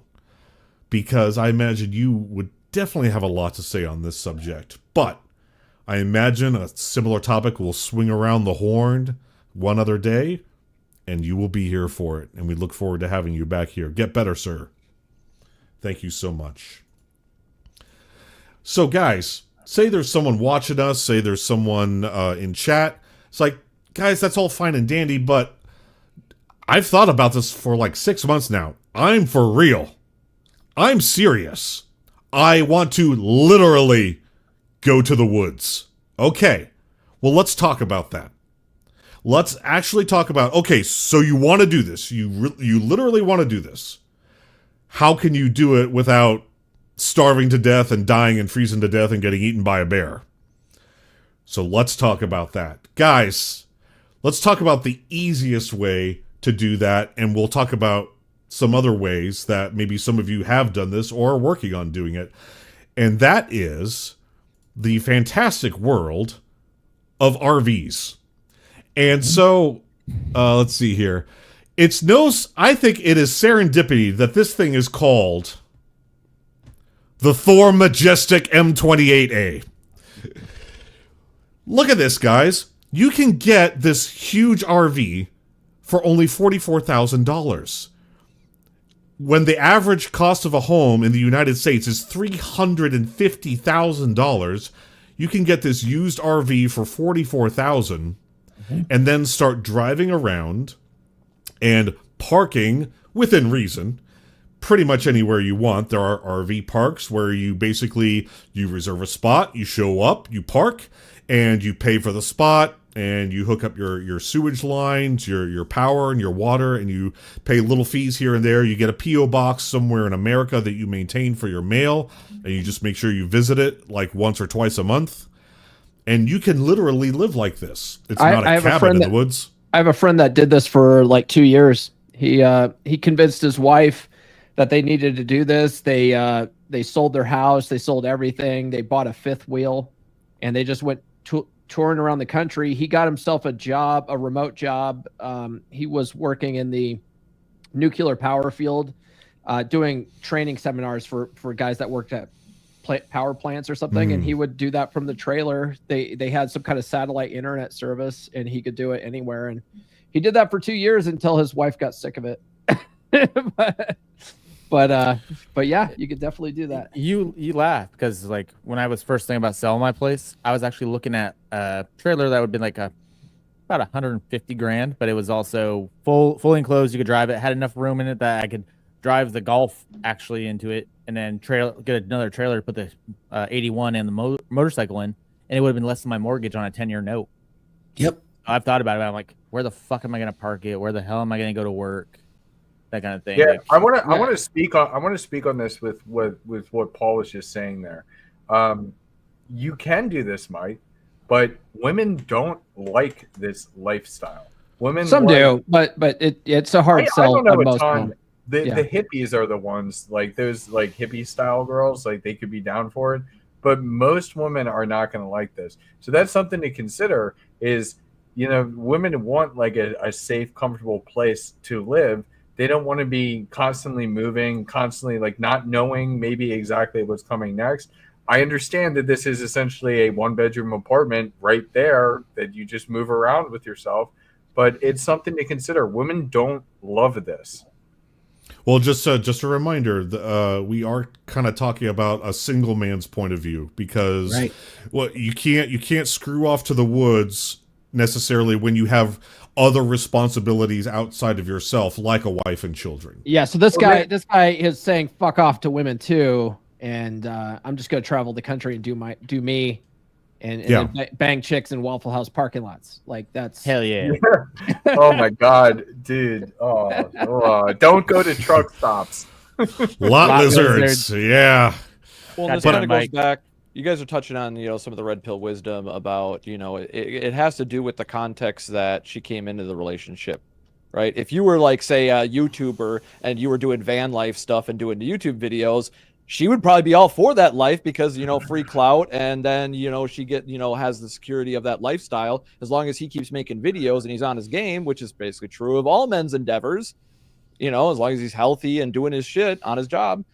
That would be something her going into it might want to get it with. But once again, like you said, this has to do with like men, being single and just wanting to fuck off. Yeah. You don't even have to spend 44 grand. My sister even built a camper van like that from scratch. It only costs like 30 to 35 grand or so to build a fully brand new, buy the van and then completely build it out. And you can do this within less than a year, even DIY online. You can do this if you got some skills and some tools. And going back to the original question, like that's another thing, tools, right? If you're going to go fuck off to the woods, get one of these. Okay. This is a hardcore hammer. This is a very well built axe that isn't going to rust or get fucked up, and it will last a while. This is a survival axe. It's a hammer and it's an axe. So this lets you build shelter. This lets you get food. This lets you do all sorts of things in the woods that you wouldn't normally be able to do. And even if you're just camping, having one in your trunk is a useful tool, right? Because this is literally a hammer and an axe in one. So, and they're not super expensive, but well made in, what does it say there? Made in USA, baby. Yep. Now, so what's interesting is you talk about, a lot of women, most women not being into this kind of thing. But we have a guy who is a very intelligent guy who works in IT who has done this, and his girlfriend has gone with him. So, Paul, you've probably heard of this guy, and I'm sure Huds, you probably have as well. A lot of IT people have heard of this guy. His name is Joshua Fluke, and he is a software engineer. Let's see here. Here we go. And before you go there, I have experience with this. I actually did have a 36-foot fifth wheel that I could park a car and a bike in, and I had a side-by-side off-roader for Bajaing and an F550, and I had that for about 4 years. Honest truth, after my very first over-the-country trip, the amount of maintenance on those things, because they shake around between the car, the motorcycle, and the actual motorhome, the smaller the better off you are. A van would have probably been better off, just because I kept this for a few years, but it costs a lot of money to maintain these things and a lot of fuel to drive them around. I got more attention with the KTM Super Adventure than anything else, and I could take it on any fire road, any off-road, and I could go on any freeway. It is a super bike, and that would have been, I think I did camp off of that once, and that probably would have been a really good go to the woods option at much less pricing than a motorhome. And it's pretty exciting because it's one of those bikes. If you look up what it is, it actually outperforms the BMW Super Adventures, and it's enough of a brand name that it attracts women too, and they can sit on that bike as well. People put them on the back. But food for thought. I did have the big fifth wheel that could have a car and a motorcycle in it. And just bear in mind, that's super fun until you got to do the maintenance. And it comes quick. So I'm gonna share a little bit of his video here. So just to give the background for this guy, he is a software engineer, and he is completely self-taught, and he makes very good six figs. So he's typically known for making anti-corporate videos where he talks about like corporate white-collar nonsense that a lot of us would actually agree on. He's not like a socialist or anti-capitalist or anything like that. He's just anti-corporate. But he decided to sell his house because he had a house in Salt Lake City, Utah. He sold his house, got a Starlink because he was working full remote already anyway as a software engineer. So he gets a Starlink and gets a mobile home, a really nice one. So that's the thing, is just because I show you a $45,000 one, if you make good money and you think very highly of yourself and like, that's not good enough for me, okay, well, if you want to drop $200,000 like he did, you can definitely live a very nice life on the road, and he's going to talk briefly about how he did it. I was pretty surprised. Now first, let me tell you about some of the expectations versus reality that HR Lady and I have experienced. The first one being is that HR Lady and I live in quite a small space, so for us to figure out how to work throughout the day can be a little bit interesting. If I want to record and make a video, she's outside right now hanging out with the dogs, and if she has a work call, then I'll just go outside. But for us, it ends up working out great. We try to remind each other to continue to date each other. Another challenge, but not in a bad way, has been that I have 4 dogs, and the fact is that you can't go to just any campground or anywhere you want with 4 dogs. A lot of places have a limit. It wasn't necessarily supposed to be this way. We have a small dog. They gave her 3 to 9 months to live over a year ago. So now we have 4 dogs, and it's difficult to find places that will accommodate that many. Another challenge has been the size of the camper that we have. Not so much with this one. It's only 25 feet long. The other one we have, it feels like an 18-wheeler, honestly. I don't know why they don't require civilians like me to get a CDL to pull this thing around, but for whatever reason they don't. And I don't feel like I know what I'm doing, but I'm doing a great job. Says all of the retired truckers that watch some young kid like me pull through these narrow canyons. Now let me tell you about some of the most incredible people I've met on this adventure so far. And by the way, that's one of the best parts, at least in my opinion, about this lifestyle, is that you wake up, you have different neighbors, you wake up and you have a different backyard. When HR Lady and I were staying in Flaming Gorge, Wyoming for a month, there was a period of about 1 week where we had a neighbor that looked just like Geralt from The Witcher, maybe just a little bit older. And our neighbors usually have questions. And I find out that not only was he a CEO, it's exactly the type of CEO that I make videos about, to downsize companies and fire people. And I could sense the pride in his voice of that legacy he made for himself, I guess. One morning we were out doing our routine, and I make eye contact with our neighbor, and he finally comes over and we talk. After I get to know this man a little bit, I find out that he was a vice president of an insurance company, and his wife passed away, and he promised his wife that he would keep living their dream for as long as he could. It's interesting to talk to these people because you can see what they value in life and what they remember most in life, and I can tell you it's never usually their job. They always have like a lesson, I guess, they want to share with me in some form. And I try to listen because these people have been around a lot longer than me. We all seem to... So there's a guy who is who's very intelligent, a high earner. Let me stop that there. Who is very intelligent. He's a high earner and has worked remotely, works in IT technically. I consider software development to be IT or software engineering. And he did it. Yeah, he's got the big fancy one because he makes really good money, and he sold his house. So he probably had some equity built up there from the housing rise. But he's not what you would call, when you look at him, like, he doesn't look like Thor.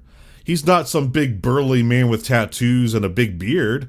No, he's just an IT guy, and he pulled it off because he got sick of the shit. So what do you guys think about that? What does that look appealing to any of you? I've actually thought about it. If I was ever to actually pull the trigger, I'd probably get myself either a late 70s or mid 80s Westfalia type Vanagon from Volkswagen and drop a EJ36 from a Subaru in it because it gets better gas mileage and more performance out of it, which is the engine of a B9 Tribeca, because it'll fit right in those old Westies. Mm-hmm. Super cheap, be totally custom, have fun. What about you, Paul? Are you going to live in a house for the rest of your life, or are you going to do something like that? No, I'm going to live in a house, dude. I used to be really into survival. I've read like all the survival books. My favorite survival book of all time is the Green Beret Survival Handbook by Michael Hawke. Yeah. One of the best things he says in that book, he has a chapter on building fire, and everyone loves like, oh, you got to make a bow drill and you got to start fire by fucking rubbing sticks together. He goes, Bic lighters. Bic lighters, they're cheap. You can have 100 of them. You can fill your rucksack full of them. He says, there's 100 reasons to have a lighter and not a single reason not to. He goes, the 100 reasons are the amount of strokes it takes to build a fire by rubbing sticks together. He goes, fuck that, have a lighter. And he goes, all the rest of the pages are because you failed to learn that lesson, right? And so it's a very practical book, and it's not all romanticized like Bear Grylls and all that kind of shit. And even Bear Grylls isn't rubbing sticks together most of the time. He's using a ferro rod of some kind, right? So I was really into survival, and I used to sort of think, man, it would be kind of cool to live off in a cabin somewhere, or just living off the land and growing my own food and hunting my own food and stuff like that. But then I thought about it, like, no, I think on a daily basis of you having to hunt and forage and do that kind of thing, it would get fucking old after a while, like our modern conveniences are kind of nice. I don't mind having to do some remote work, deal with some idiots in development, and then at the end of the day, go watch fucking TV and drink beer. Like that's kind of nice, so I sort of, got rid of the romanticized idea of that kind of thing, the roughing it lifestyle. And, I like going to camping every once in a while, but like, for a weekend, cool. Doing it as a permanent lifestyle, fuck that. I also like, Paul, how you have Nurse Chick and Joshua Fluke has HR Chick. Yeah. They don't have names. Yeah. Laurent, you've been raising your hand, sir. I know there's a big lag. So it turns out that I will go to the woods in 4 months from now. I will give up my apartment in Tokyo, and because now I have no reason to be here anymore. So I will give up my apartment and I will go to the beach house. I have a beach house in about 180 kilometers away. I bought a Jaguar, beautiful Jaguar for $1,000, Series S. That thing is a chic vacuum cleaner. Or became the Fagwar. Yeah, this is pre-woke Jaguar. Yeah. No. This one is Series S type. It's a Ford Duratec motor. I mean, what is it again? It's the S type. Series S type. What year? And it's customized. A friend of mine customized it. What year? That thing is a vacuum cleaner. So much so that a couple of friends, French Malaysian couple who came to my house, they renamed it the Shag. What, Laurent? Laurent, what year is the Jaguar? 2006. It's pretty much a Lincoln. Yeah. And then I'll be living in the woods and I'll be kite surfing daytime, doing my work on the deck. The only worry that I have is how to fraternize with yes, that one, and have the green type, that one. That's exactly like mine, except mine is green and Jaguar green. So yeah. Oh yes. The British racing green is a beautiful color. Yeah. And you got it for how much? $1,000 on Yahoo auction. Yes. That's yes, fantastic. That one for That's fucking $1,000. fantastic, Laurent. Amazing. Oh, jealous. Yeah. Thank you. We got our very own James Bond over here. That's the opposite of living in the woods, Laurent.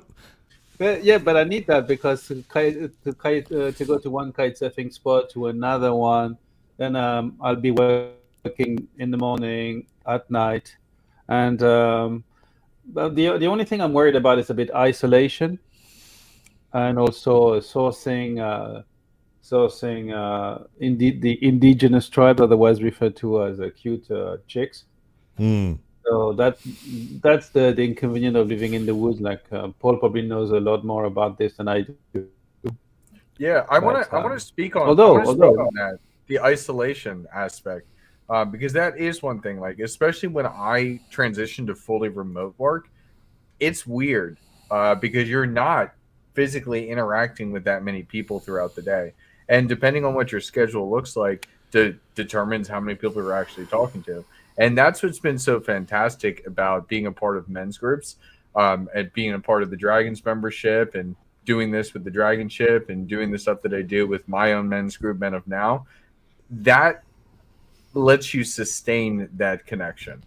Whereas if you didn't have that, I'm telling you right now, you go crazy. Now, Thor, say we got a gentleman listening, and he's like, yeah, I want to do that, but I'm not an IT guy. I can't make the big bucks. That's just not my thing. Thor, tell us about when you're traveling being a power lineman, and more specifically, say a guy wants to go that route and get like a $50,000 RV and drive to all the work sites and then live nearby those work sites or do construction. So I've had a lot of guys that... Is that a possible lifestyle that a man could pursue? Is that my internet? You're here, sir. Hello? Testing. Can you guys hear me? Yes, sir, Yes, we sir. can. Looks like we had a dropout. Okay. I didn't hear the question. Okay, so I was asking, so say we got a guy listening who doesn't do the IT thing. He wants to do something a bit different, and he wants to do the $50,000 RV and do something like construction or contract work where he travels, like being a power lineman, and he wants to travel to the work sites and park his RV nearby the work sites or at the work sites. AJ's got something to say too, but both of you, if you could both share, is that possible? Could a man do that? Yeah, absolutely. I've had a lot of crew members that do that precise thing, and they go where the good money is. And when I say the good money, if they got high line jobs or risky jobs that get paid double time or all overtime, so they get double the rate, and realize that the hourly rate for a lineman's $88 an hour. So they're going to go where the money is. And generally there's RV spots that they'll become familiar with if they're in my industry and other industries such as narrowbacks. If they're working for a union, a lot of times a union will refer them and they might get a discount. And there's weekly and monthly rates so they can go out and do the work. Here's the thing though. You have to have another vehicle. So you're going to need to get an RV that can tow another vehicle, because you're not at the work site. That is not going to happen. And you're not going to camp for 2 weeks on a 2-week job in the Walmart. They're not going to let you do that. They'll let you overnight on your way there, but realize you're going to have to plan it out. Not a big deal. I've had lots of guys do it and they stay in the RV, but they have to have another vehicle, be it motorcycle or some kind of small commuter vehicle that they tow behind or put in that trailer, because they're going to have to get to the job site. That's that's about it. Otherwise, it's fully doable. Yeah. So later on in their career, they could upgrade to the larger trailer and hitch it to a big pickup truck, park at the RV site, unhitch, drive to the work site. That's pretty much what a lot of guys do. Yeah, absolutely. What you got, AJ? So I actually turned down a job that would have been perfect for this. I interviewed with Schneider Electric for their Square D field service breaker repairman or breaker panel repairman. So like I'd go to data centers or hospitals or stuff like that and go check on the breakers, do warranty work on them and stuff like that. And the service area for the office here in Dallas is all the way down to Austin, all the way up to like Little Rock, Tulsa, out to Lubbock, Texas, and even sometimes have to go down and cover Houston area. So it was a pretty big area. And it would require you to travel overnight if necessary. So like a field service rep job in an IT or craft adjacent field would be perfect for that. I turned down the job because of my dog. It was $75,000 a year base salary, plus if you worked more than 40 hours, they actually paid you overtime. And think about this: if a man did decide to go this route, he's not paying rent. Now, maybe he gets a loan for the RV, and so maybe he has a monthly payment on that RV, but that monthly payment is going to be nowhere close to the rent in a mid-sized or large city like it is nowadays. I mean, just to put things in perspective, a 2-bedroom apartment in Las Vegas is about $2,200 a month. Yeah. And you saw when I brought that Thor RV up earlier, yeah, it was only $44,000, but I think it said like $328 a month payment plan. So that is incredibly affordable. Then you also have no property taxes. Yeah, you need to maintain a PO box. You'll have your RV fees, and then I forget if the RV fee includes water, sewage, and electrical, or if those are separate. Thor, I think you've done the RVs, right? So when you park at an RV lot, is it one fee for everything, or is it little fees for everything? The lot, the water, the sewage, and the power. Many of them are all inclusive, but it's both. Mm-hmm. Yeah.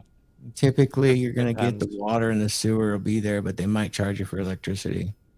It might be separately metered, depending on the length, duration. Some of them are long term, some of them are short term. You're just going to have to search it. It runs the gamut. Guys, I got to leave, but I'll offer one other action item you might consider, since there's so many guys listening. If you wanted to get away and do the woods, but you don't have much time and you want to do that hero's journey, try something called geocaching for the day. I don't know if you've heard of it, but it gives you a purpose and you connect with others. And since you have to find a geocache, you can use your phone, but it gives you something to really focus on other than your own issues or even self-reflecting. It gives you a purpose. And I've seen guys do that, and really it's useful, a kind of a therapy thing. It's good. It's a good date idea too, by the way. Oh, yeah. I didn't get a chance to mention that earlier, but I'm going to have to leave. Sorry, guys. Yes, sir. Of course. Thor. Take care, sir. And guys, just because a man is feeling this way right now, he may not feel this way forever. And another thing to think about is this is an option, especially when it comes to things like the trades or construction, power lineman, or IT, is that a young man could start this way. A young man could start his life this way and then maybe get a house and a permanent residence later on in life. A lot of people associate this RV life thing with, old people. Like they sell their house, they retire, and they buy a bus, right? And they drive around forever and they die. Well, what's to say a young man can't do this? An 18 or 21-year-old young man grinding up his cash. Because what do we often hear about this generation complaining about? We've talked about this, Paul. I can't afford a house because I'm paying $2,000 a month in rent. Yeah. A lot of young bucks think that they have to go immediately from living in their parents' house into owning a house. It's like, no. No, most people can't do that. Like, there's fucking steps here. Like, yeah, that would be an option for them not to live in their parents' house anymore. Yeah, Absolutely. and to do this mobile version where basically they go where the work is, even if whether they're 1099 independent or they work for a construction company, and that construction company does work in a region. Like typically it's like the South, the Northeast, the Midwest, the West, the Southwest. Usually those companies, they focus on regions and they deploy their teams to sites all over the region, correct? Yeah, that makes sense. I just had an epiphany here. My brother literally lives this lifestyle. My brother is a legit MGTOW guy. He years ago basically started living like a homeless person. He let his house go into default, and he started living in the back of his truck. He was working as a auto mechanic, and what he'll do, and he still does this to this day, is he'll go and work at a auto shop. He'll do that for like a year, maybe a year or two, and he has very low overhead because he lives in a camper shell, and he saves up all of his money for months and months and months, and then he tells his boss to fuck off, and then he goes and pans gold for like a year or two. And like he does this, like, and it's like a cycle with him. And does he have a pet bear? No, but he Panning for gold. I can see it now. So what he ended up doing several years ago is he went and did the tax lien scam, and he went and got two pieces of property in Durango by paying off some people that haven't paid their property taxes in a long time. He went to the local, county clerk and recorder and said, are there any properties like that? There was a whole bunch of them. He got two of them right next to each other, paid off their back property taxes, and then the county they have a certain grace period where they notify the owner saying, hey, your taxes have been paid. If you have to pay this guy those taxes, like for what he paid, and you get to keep your property. If not, if you don't pay within this certain amount of time, like he gets the deed to the property. And so these people didn't pay him back, and he inherited these plots of land. They didn't have a house on it or anything. They were just, empty plots of land in the middle of fucking nowhere. And he went and bought 2 camper shells, put them up on bricks. He lives in one, and because it's not zoned for human, living. So he talked to a lawyer about it, and the lawyer goes, yeah, you can live for 6 months on one plot of land, and then move, and then back and forth. Go to the next one. So he's got campers on each plot. He lives for 6 months in one. The other one's a cooking trailer because he has to have a separate cooking trailer because of the bear problem. And then every 6 months he switches. The other one becomes the camping trailer. The other one becomes his living trailer. And then now he just got a new job at one of the auto shops. So he started the cycle again. It's like it's crazy, but that's how he likes to live his life. He literally is disgusting. He's fat. He doesn't shower. I mean, he occasionally showers at the local gym, so he has like a $25 a month gym membership, so he can go shower. And then he has no woman. He's only had one girlfriend his whole life, but he doesn't care anymore. He's a legit MGTOW guy where he really doesn't care, and that's how he lives his life. And I think he's a millionaire. I think, he owns property down in Alamosa, and he's got all that property in Durango, and that's how he lives his life. Very minimalistically. It's crazy. I like the plot switching. In IT, we call that active passive. Yeah. He's got a blue-green house set up, right? With the exception of letting his house deteriorate and letting his health and hygiene deteriorate, I like the guy. I'm on board with that. Yeah, Congrats to him. He's got mental issues. If you talk to him, like he's he's always been sort of an antisocial type person. He's out there. He used to be not so bad, but when he first got into auto mechanic work, he got into a lot of hanging out with a bad crowd and gotten into a lot of drugs and stuff, and that ended up messing with his mind a lot. And then also living alone all the fucking time messes with your mind. So that's something you got to be careful about with all this. But get a dog. Yeah. But that's how he lives his life. It's like it's like, is he happy? That's debatable, but whatever. That I wish you had busted that story out earlier, but I think that's actually I didn't think about it until you were talking about, a young guy could do this. And I'm like, fuck, my brother's been doing this forever, Yeah. Well, and that's, I think that testimonial is a great way to start wrapping up the show today. Like, you can do it, but yeah, just be careful. You do need to look after your health. You don't want what's Tom Cruise call it? A hobo dick cheese. You don't need that growing. Be kind and nice to other people. Get a dog or an animal of something to take care of so that you don't go completely cuckoo. And yeah, don't commit crimes or anything like that. But other than those few mistakes that he made, it kind of sounds like he's living his best life, You would think. I know that he's miserably lonely though. Like he that's something he brings up whenever he comes back with the family, but he's at the place where he's so antisocial that he also can't integrate with anybody. So it's like, there's no way of fixing it for him, Well, and maybe, maybe he likes it, maybe he doesn't, but on the surface, it does sound kind of similar to what we were talking about today. But let's go around the horn here and get some final thoughts here. Laurent, sir, any advice for young men out there? Any final thoughts about young men feeling this type of way? It's interesting. I've lived a few years with digital nomad, so digital nomad is pretty much the same thing. That going, I mean, it looks on the surface that it's the opposite, but it's a fairly lonely life. I mean, you hop on from one place to another. So I was fairly immersed into the Vietnamese, the Saigon scene and the Chiang Mai scene, and I encourage people to do that.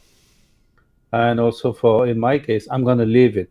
So I'm preparing myself mentally for it, and also doing all the preparation. I actually look forward to it. I've done the corporate, I've done the big city, I've done everything, and now it's time to kite surf my fat ass into the sunset, and get in shape.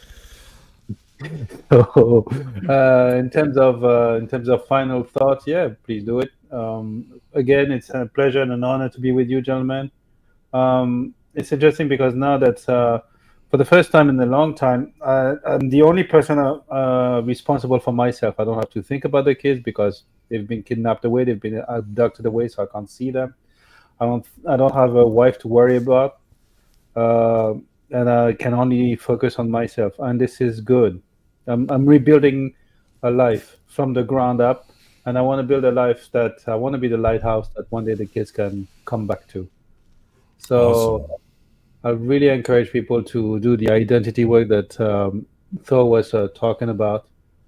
And the sooner you do that, the better it is for you. I wish I'd done that before, but I didn't have the mental real estate, and now I do. So I'm on a peace path. People talk about a war path. I'm on a peace path. Be at peace with myself, be at peace with the world, and leave some legacy.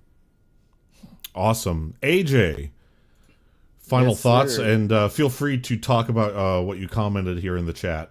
I just saw it go live. Nuke is live with Rolo Tomasi right now on Rolo's channel doing the 2025 prediction show, which I've always liked Rolo's prediction shows. He's, I want to say he's probably like 80-90% spot on most of the time. Like, I know he already made the prediction that MGTOW / Black Pill will be in vogue going the next year and a half-ish time frame. So you'll start seeing people like MGTOW Dictionary and them like pop back up and probably harass us roach, what do they call us, dating roaches? Yeah, dating roaches. Yeah, dating roaches. Final thoughts, like I kind of live the solo life now. Granted, I do live in the middle of suburbia in the 4th largest metro of the country. But no, I enjoy being by myself. I've taken the last 2-3 years to cultivate a sense of counterdependence that I don't need to necessarily stay counterdependent, but I can live that life for the rest of my life if I wanted to. And I can move into what they call interdependence, which is the happy in between of counter and codependence, where you do your own thing, but you can come together and constructively build something better if necessary. So I recommend guys try to work that way. My book's out. I do talk about this stuff a little bit in there. I am working on the 2nd book right now, which is going to explain a lot of why I wrote the 1st book. And it's the autobiography. It's the letting all the skeletons out of the closet. Nobody can have any shit on me. Be like, look, I already ousted myself. So here you guys go. Can't hurt me. Now, that interdependence, is that basically like 1 foot in MGTOW, 1 foot not, where like you still get laid, but you don't pursue women? I'd say that's where I'm at now. The interdependence is like if I wanted to be in a relationship, I would operate independently. I would still be able to do the things that make a relationship, but it's not my end all be all. It's not who makes me. It's not my identity kind of thing. Okay. I'm my own person. She's her own person. We come together to make something better. And if it doesn't work out, I'm not going to have any hard feelings. All right. Paul, it's going to be hard to top that story about your brother, but feel free to try. Oh, yeah, you can't top that train wreck. Oh, man. Yeah, I would just say, if you're a guy that's been living in the city your whole life, living in the woods, you're going to be miserable. It's not for you. It's going to be romanticized, but that's not for you. Now, if you grew up like me and you're a country boy, like it's not that far removed, so it's not going to be that big of a leap. But for you, it's going to be a giant culture shock. So I'd like you to really question your what you really want there. You know what I mean? As far as let's see, plugging my shit. What we got going on? In terms of the podcast on Monday, we are wrapping up the Book of Puck series. So we're going to knock out the last 2 chapters in that. That's been fun. I do have a new book that's coming out in the new year. It's going to release in January. It's called Get Her to Fuck You Again, a Red Pill Guide to Fixing a Dead Bedroom. Ooh. And I'm working on the audio version of it now. So like tomorrow, I'm going to try to knock out a couple more chapters. I knocked out a couple chapters a couple weekends ago. I'm going to try to release the audiobook as close to the paperback and stuff as possible, but be on the lookout for that. I was really excited because that's going to be my 3rd book. And I was like, finally, I'm catching up with that son of a bitch, Ryan Stone. But that motherfucker just announced that he's launching a book here that drops on the 13th. It's the 3rd book in the Praxeology series. That son of a bitch. And then he's got another fucking novel coming out. So he's going to have 5 books. That son of a bitch. Fucking perfect teeth, perfect hair, world's best red pill couch. Fuck that guy. Goddamn guy was, about being bald or having a beard. Fucking Frank nailed it. Now, Paul, is there anything in your current book that could help a man today with the urge to live in the woods and screw everyone? Probably, I would say probably the paradigm, psychology paradigm would be good for that, because that will help get your mind right. Because if you're having that idea of screw everyone, fuck this, I'm out, that's kind of a negative mindset. That's kind of you're operating from a place of negativity. And the thing is, the more negativity you focus on, the more negativity you're going to attract in your life. It sounds very woo woo, but it's a fact. So get your mind right. Start thinking about things from a more positive point of view. There's lots of exercises in psychology paradigm that can get you focused on more of what you already have, good things that you already have, and so you could start attracting more of those good things and get out of that negative mindset. All right, awesome, thank you, Tarl. Yeah. So you asked the question, and I'll wrap up with would I do that lifestyle? 100%. Actually, that's one of the excuses I'm going to probably be doing at some point to travel around the country when my son gets a bit older. Is do the same thing I mentioned my sister did. And the whole van life thing, I watch videos about it, about the construction and how to actually set this stuff up. Because I used to have my own trailer that I was renovating, but it was so old, it ended up being a catastrophic failure with the chassis. So I ended up not having to scrap that plan, right? And just, get rid of it. But I've done that stuff before. My grandfather had an RV and wanted to do that. He never got to do it. So as I get older and I want to travel around the country, that's part of the reason why I'm building more or less the business model and the career that I have for my company, is to actually be able to do that at some point as something I can do. And remote work, like Josh Fluke, right? He's able to do that now. And other guys, once again, talking about the practical advice. Yeah, you can do that. Most of the time you can build a luxury apartment in a van.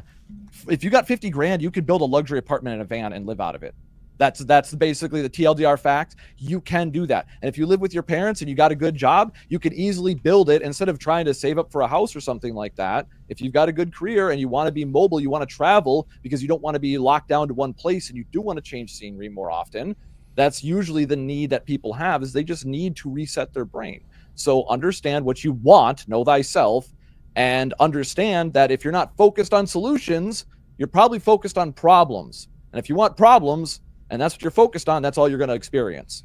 So if you focus on the solutions to your problems and be realistic about it, you will be able to overcome them no matter what they'll be. And that includes wanting to go live in the woods with a bear rather than continuing to build your life. But Tarl, if you do that, you'll lose that sweet, sweet command center. Exactly. But the thing is, I've been doing my research. I can build this in a van. Awesome. Huds. Final thoughts. Good stuff. Final thoughts. I'm not going to live in a van. I think you guys are crazy. But regardless, the final thoughts on the show, and this is something, this is actually a saying that I had not heard until recently, but it's something that I really want everyone to pay attention to. bees don't waste time trying to convince flies that honey is better than shit. So when it comes to dealing with these types of issues, like you're just not going to get through to some people, and you are going to just deal with retards, quite honestly. And so how do you best handle that? Well, just accept the reality that some people are not as well equipped to work at maybe the same cognitive function that you are, and be patient. Just be patient and understand. It's kind of you were explaining earlier. Your reaction says more and establishes and maintains the frame more. Your reaction to an action kind of controls that dynamic. So I'll say that again. Bees don't waste time trying to explain to flies that honey tastes better than shit. I love that one. And so it's just not worth getting all revved up about when people are not understanding you. Now, outside of that, I think you guys have seen that there's kind of been a push in the market. It's like as soon as Donald Trump got elected, everything went haywire in the sense that it just went green. But what happened with crypto? Oh, that's right. Just a couple days ago, we had Bitcoin officially surpass $100,000. Now, you guys may have seen him before. Josh, Renegade Wingman, he comes on here sometimes. He's a part of my Men of Now community. Very, very fucking brilliant guy. And he... I swear to God, he hasn't been wrong yet on anything that he's told our private group and anything he's told me. All of the investments I've done that he's told me to do have made money. And so he got a lot of requests from his own audience to go ahead and put together a webinar. And we have done one of these before. Everybody who listened, boom, made a ton of money since then. That was back in like March of this year. So what this webinar is about is essentially setting you up for the bull run, because guys, we are officially in a bull run. So if this is something you're interested in, I'm going to put the link in the chat here. Now, the webinar is going to be tomorrow at oh gosh, I gotta remember. I think it's at 12 PST, so it'd be 3 p.m. EST. You can check the information in there. But with this, I need to give a little gift. So talk to Thor about this as a special gift to the Dragonship fans. If you do want to be a part of this, I am providing a 50% off coupon code that I'm sending in the chat right now. Now, this webinar, it's not that expensive. It's $100 if you were going to do it just like blind. This is going to bring it down to $50, okay? And I have to tell you right now, I have made a hell of a lot more than $50 since I met Josh. So I can vouch for him 100%. He's good friends with Charlie and Miguel from Cultivate Crypto and Dollar Cost Crypto. He's good friends with a lot of big wigs in the industry, and he's very intelligent with what he does. He doesn't shill anything. He just takes a very objective look at everything that's going on and gives the right advice I don't want to jinx them, but every single time. So, yeah, just a special opportunity for you guys. If anybody is interested, I'm giving the Dragonship a 50% off, so it'll only cost $50 for you to attend. And trust me, you're going to make back more than $50 if you listen to the information that he's going to be dropping. That's all I got for right now. Awesome. Thank you so much. And I believe a similar expression from Game of Thrones from Tywin Lannister was, "A lion does not concern himself with the opinion of the lamb." Similar to the bees and flies. Guys, you can live in an RV if you want. There's plenty of work opportunities, blue-collar work. You show up to all the different sites all over the country. You can work remotely in IT, software engineering, all sorts of other remote work. Check out Joshua Fluke if you want to learn more about that. Check out Thor's course on being a power lineman if you want to do work like that. Or talk to some guys, better yet, talk to some guys who actually do it. Go and if you're going to Walmart to get your groceries and you see a guy with a big RV, ask him, like, hey, do you live there or are you just vacation in it? What's going on here? Talk to him. See what's going on. Guys, I understand the desire to fuck off to the woods and get away from everyone. That's not my plan, at least not right now anyway. I'm still in Vegas. I've got some money to make. But I'll probably end up living in the country in my twilight years just for some peace and what they say, goddamn quiet. But just keep in mind that you don't literally have to do this to satisfy your mental health needs. Because that's ultimately what this comes down to. That's what Paul was talking about with his mental paradigm. It's the urge to get away from everyone and just be alone for a long time, whether it's 2 days or 2 months. For most of us, because of the way we've been raised in our modern society, for most of us, that is going to be a temporary sensation. And so it's going to be resolved in a predefined amount of time. It's going to be maybe 1% of us that will only be satisfied by permanently stepping out of society. So think about that.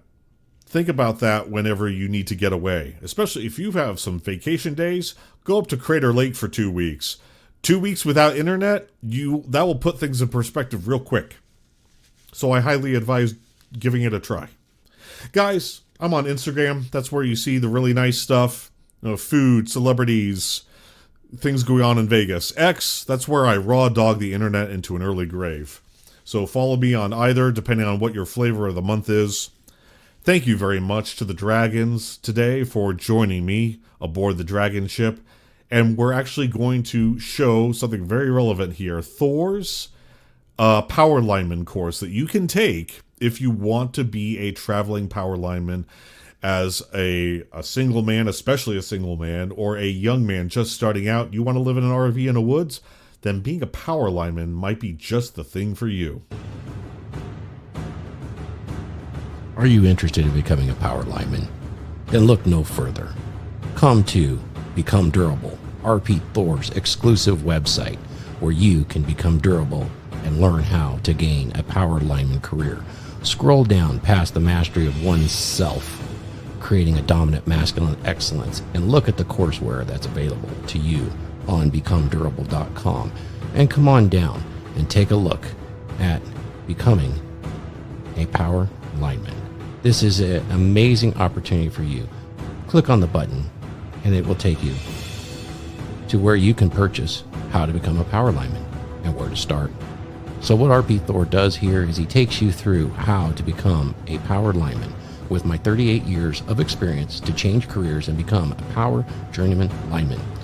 You can make between $100K and $300K a year after you become a journeyman lineman.